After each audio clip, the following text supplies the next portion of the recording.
and the Senate. We have great momentum on this bill, and we need more, so if you haven't acted on this, please do. What it does is it amends current IRS code to allow, so right now if you have a child and you open a 529 account, what you're doing is you're creating an educational savings plan for your child. What this does is creates what's called an ABLE account, which is the equivalent of a 529 for a child who has a disability. And what that savings account allows you to do is save money under your child's name with the same protections of the existing 529s for qualified disability expenses. And those expenses, that ABLE account will not be held against your child when qualifying for disability benefits. So right now, all of you know that you can't accept checks from Aunt Millie in your child's name and put it in a savings account for your child without fearing going over that $2,000 to disqualify yourself for Social Security. This would be a way to open an account, having an ABLE account, accepting your check from dear Aunt Millie, putting it in your ABLE account, and creating a savings plan for your child for this list of qualified disability expenses. And things under miscellaneous expenses could include a home modification, legal expenses, etc. We have a lot of information about this on our website. Okay, FDA ALS hearing just real quick. So in ALS therapy development, what we're really looking at is, so Valerie showed we had a really extensive pipeline of therapies currently in development for ALS. And one of the things the scientific field is really interested in is seeing whether or not there's another way to be doing clinical trials in ALS that would help move the ALS field forward and propel momentum a little bit differently. And so what we're trying to do is engage the FDA and have conversations about this with them. And so we've really been pushing for this. And so we were able to get a hearing on February 25th. On February 25th, we had over 200 people attend this hearing in White Oak, Maryland. And about 60 people provided testimony from the ALS community. It was a terrific hearing. There was a public comment period that the FDA left the docket open for people to provide testimony as to what the urgency and need in the unmet medical need and need for treatment in ALS was. That public docket closed just this past Monday on the 25th of March. And MDA partnered with ALSA to submit the following comment. And so some of the synopsis of things that we're looking for the FDA is we want the FDA to hold a follow-up meeting with key stakeholders to develop a plan of action. So we want the FDA to stay focused and engaged in this. We want to be more creative and flexible in the design of clinical trials of potential ALS therapies. So our take here is that ALS is a very progressive disorder. It's different because it's adults, not pediatrics. So the FDA is very cautious when it comes to doing trials in children. But when you're talking about an adult population, it's a little bit different, and adults are willing to take different kinds of risks in trials. We want better communication with industry and the ALS community, enable shorter hypothesis-driven trials that look at biomarkers, at surrogate endpoints, develop a guidance document for ALS clinical trials. The FDA actually recently just did this in Alzheimer's, and we think it's a great template for us. Better understand the benefit-risk tolerance of the ALS population. We've seen examples where the ALS community, people are willing to take very serious drugs off-label by themselves in uncontrolled ways, and we think the FDA needs to take that seriously and pay attention. And accelerate review of devices that impact the quality of life and length of life of people with ALS. So there are some medical devices available outside the US that some clinicians think would have improved benefit for people inside the US, and we would like for the FDA to take a look at that list. So those are things that MDA is working very hard to work with the FDA about that we think would improve the momentum of ALS research and also quality of life for people with ALS.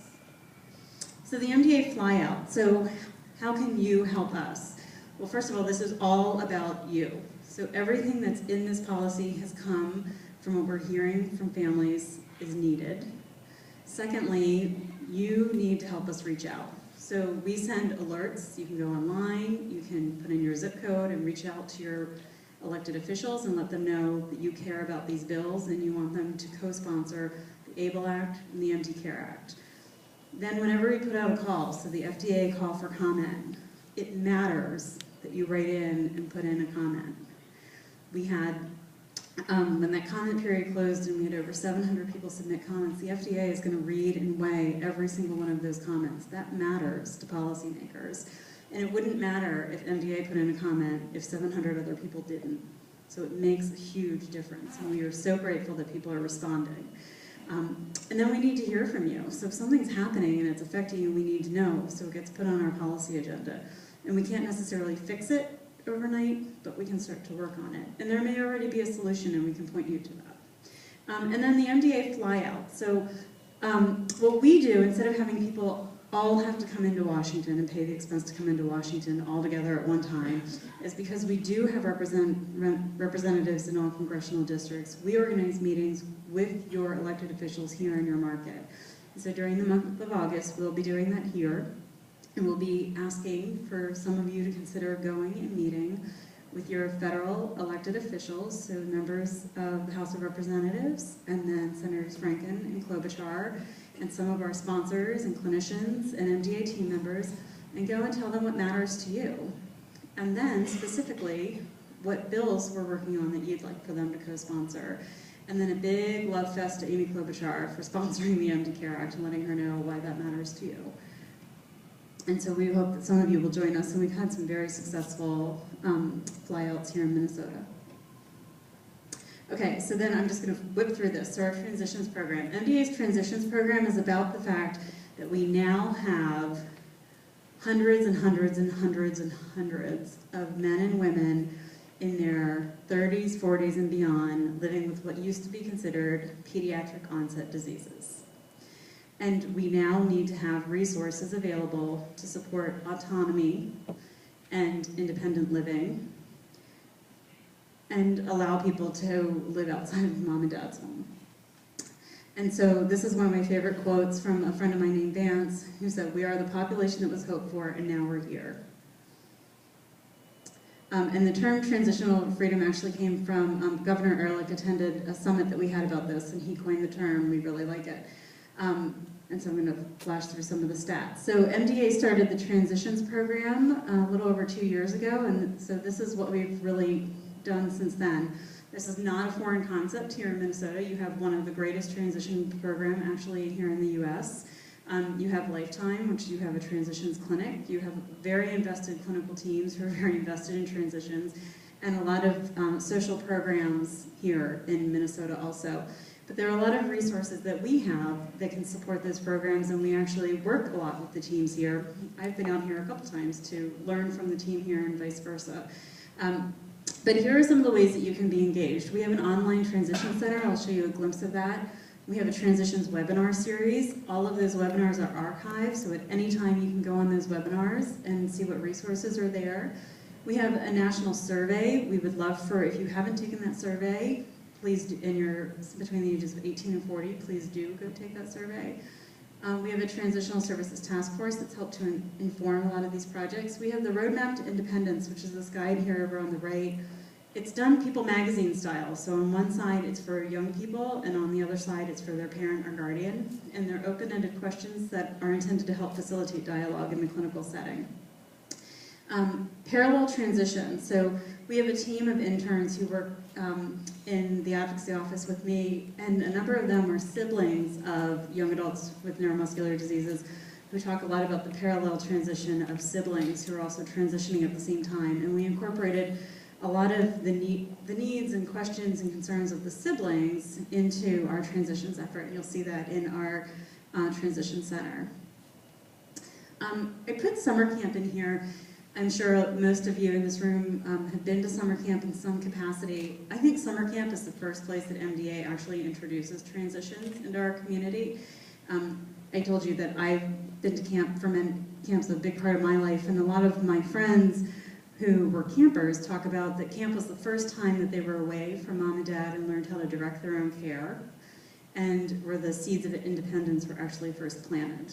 And I think that's where at MDA our transitions program really starts. All right, I'm gonna skip over this. Okay, so these are some of the things we have going on with transitions throughout the country, and you'll be hearing more about this in your own market. So There are a lot of great things happening here already. I've been met with the MDA Center team here today, and there's a lot more getting ready to happen. So this is a snapshot of our transition center. If you are a young person or the parent of a young person who likes to micromanage their child's life, like I micromanage mine, this is something you might want to go visit. And so here are just some things that we have on there. We have a lot of resources for young adults that include information about getting jobs, information about interviewing, information about education, information about scholarships for people with disabilities, and just general scholarships for people without disabilities. Our accessible spaces photo gallery, so people take pictures of places they've modified, whether they've paid money to have someone modify it or they've just done it themselves, and they upload those pictures, and that's kind of a cool area of the website. We have our bloggers. And the blogs are really fantastic, and sometimes they're just really funny, and sometimes they're incredibly informative, and sometimes they're just very honest. So these are not always people who've got it all figured out. Sometimes these are people who just wanted to share that they fell down and spent a lot of time in one place and kind of reflecting on what that felt like.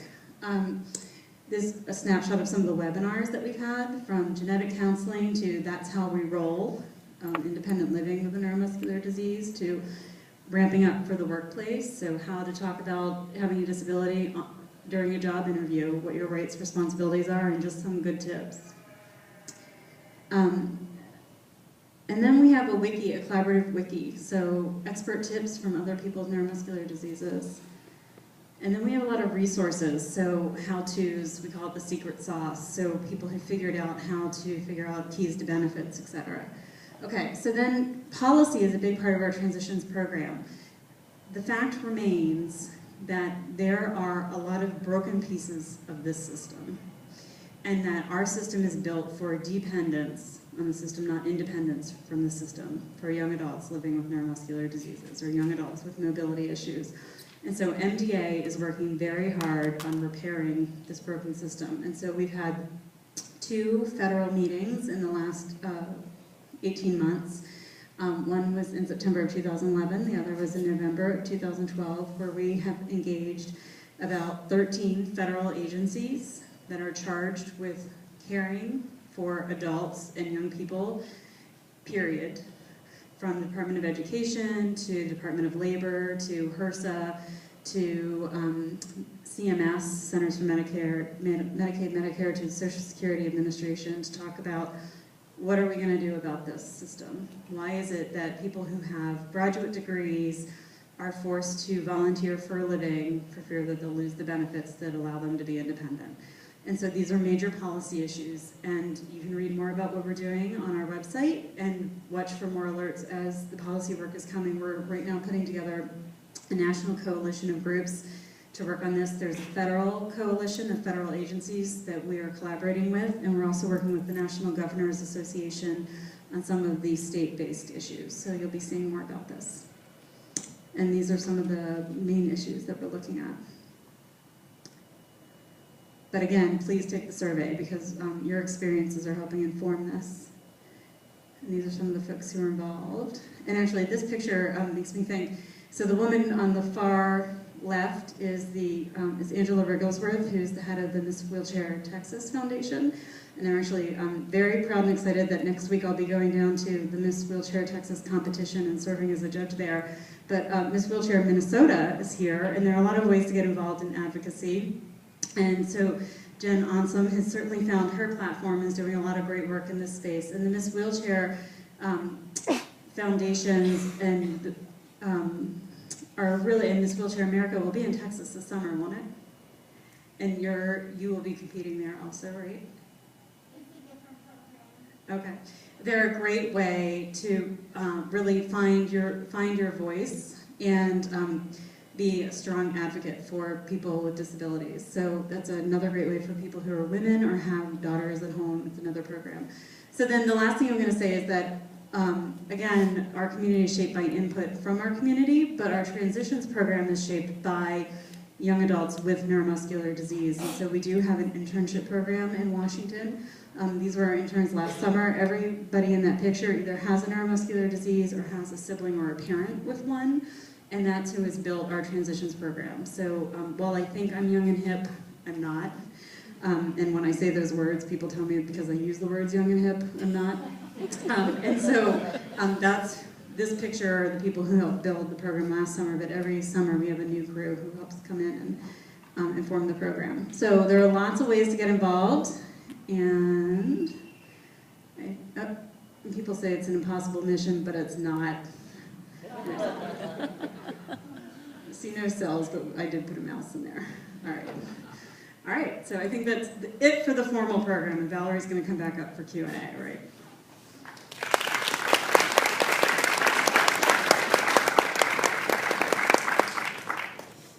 Okay, so this part's casual. It was all supposed to be casual, but can we bring the lights back up? Is that possible? Everyone, we're on stage. Great. Check. All right. Yeah, that works. Does anyone have questions, comments? If you have questions, we have a mic here for you, so anybody. Feedback? I got a question to start it. All right. Do you need a mic, Ron? This guy's loud, by the way. Just Don't tell him I said this. okay.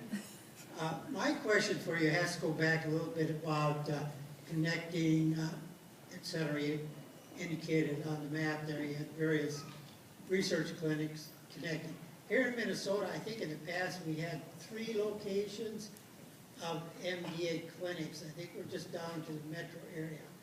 My question is, how do those folks in rural Minnesota or greater Minnesota get connected with an MDA clinic, such as folks that would go to Mayo Clinic? I'm sure you're well aware of Mayo Clinic's reputation. Do they refer people out to MD clinics, or is it something you have to seek after? So, okay. Yeah. It's a challenge to figure out the microphones. So for MDA clinics, we want to make certain